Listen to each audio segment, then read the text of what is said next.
चलिए रुक करते बड़ी खबर का नोएडा से बड़ी खबर, जहां पर सेक्टर 150 में इंजीनियर की मौत का ये पूरा मामला लापरवाही बरतने वाले अधिकारी जुगाड़ तंत्र में जुटे हुए सूत्रों के हवाले से बड़ी जानकारी मिल पा रही है। कार्रवाई से बचने के लिए सिफारिशें कराई जा रही हैं। कई अधिकारी कुर्सी बचाने की कवायद में भी लगे हुए हैं। प्रभावशाली लोगों से संपर्क कर दबाव बनाने की कोशिश भी की जा रही है। जांच प्रभावित करने की आशंका भी जताई जा रही है। तो बड़ी खबर सूत्रों के हवाले से, जहां पर तमाम ऐसे अधिकारी हैं जो कि सिफारिशें करने में लगे हुए हैं ताकि जो कार्रवाई चल रही है इससे वो बच सके।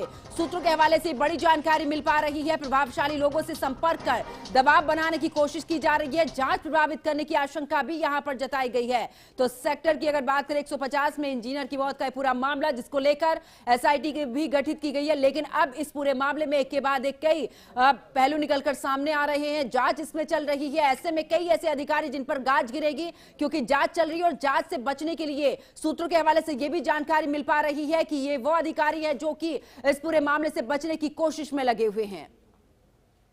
ज्यादा जानकारी के लिए हमारे संवाददाता अभिषेक भाटी हमारे साथ में जुड़ चुके हैं। अभिषेक, क्योंकि इस पूरे मामले में जांच चल रही है, इससे पहले भी देखा कि किस तरीके से गाज गिरती हुई नजर आई है। अब ऐसे अधिकारी हैं जो जिन पर की गाज गिर सकती है, लेकिन वो दबाव बनाने की या बनवाने की कोशिश इस दौरान कर रहे हैं।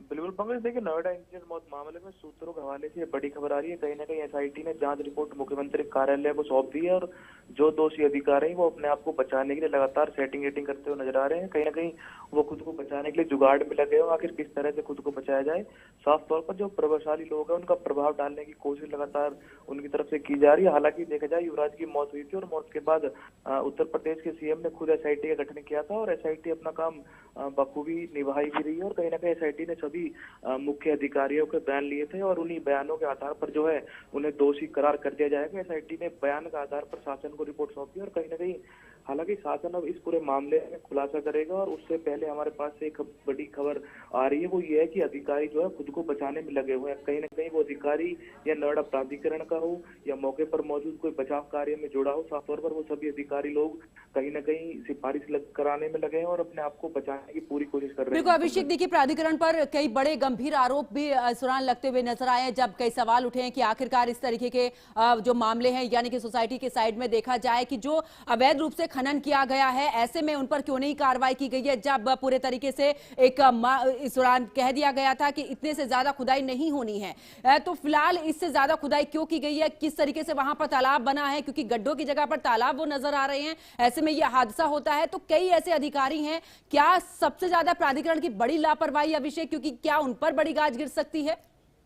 बिल्कुल, देखिए सीएम ने जब एसआईटी गठन किया तो साफ तौर पर एसआईटी टीम जो है मौके पर पहुंची थी और कहीं ना कहीं मौके पर जायजा लेने के बाद लगातार नोएडा प्राधिकरण से जो है सवाल जवाब लगातार जो है एसआईटी के जारी थे और कहीं ना कहीं 150 पन्नों की जो चार्जशीट थी वो भी नोएडा प्राधिकरण ने जो है एसआईटी टीम को दी थी। उसके बाद एसआईटी टीम जो है वहां से लेकर वो मेरठ के लिए रवाना हुई थी और कहीं ना कहीं मुख्यमंत्री योगी आदित्यनाथ को जो पूरी जांच है वो कहीं ना कहीं एसआईटी ने सौंप दी और लगातार इस पूरे मामले में जो है सभी नोएडा के जो अधिकारी वो अपने आप को बचाने में लगे हुए हैं, सेटिंग करते हुए नजर आ रहे हैं। जो इस पूरे मामले में दोषी है वो कहीं ना कहीं सिफारिश जो है लगातार अपनी करवा रहा है कि आखिर इस पूरे मामले से कैसे बचा जाए। लेकिन सीएम योगी इस पूरे मामले का संज्ञान लेंगे और सामने जो बात खुलकर आएगी, साफ तौर पर सभी आरोपियों पर जो है कार्रवाई कहीं ना कहीं होगी। पंकज, अभिषेक, आखिरकार क्या कुछ जानकारी इस तरीके की मिलती नजर आ रही है कि आपको, कि आखिरकार ये जो लिस्ट है उसमें कितने अधिकारी शामिल हो सकते हैं, क्योंकि एक के बाद एक जिस तरीके से कार्रवाई हो रही है, एसआईटी का गठन हो चुका है, एसआईटी जांच कर रही है।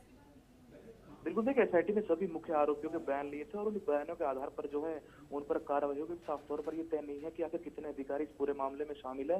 जो बिल्डर इस पूरे मामले में शामिल थे उन सभी पर कार्रवाई, सभी गिरफ्तार भी हुए और कहीं ना कहीं अधिकारी जो मौके पर मौजूद थे या जो इस पूरे मामले में शामिल थे, जिसके अंडर में काम वहां पर आ रहा था, उन सभी अधिकारियों की जो है कार्रवाई लगातार होनी तय है और कहीं ना कहीं एसआईटी ने बयान के आधार पर इन सभी को रिपोर्ट सौंपी और हालांकि शासन अब इस पूरे मामले का जो है कहीं ना कहीं खुलासा करेगा। उसी के बाद आगे की कार्रवाई होगी और लगातार सभी अधिकारी जो इस पूरे मामले में दोषी है उन सभी के ऊपर एक बड़ी कार्रवाई जो है सीएम योगी आदित्यनाथ द्वारा की जाएगी।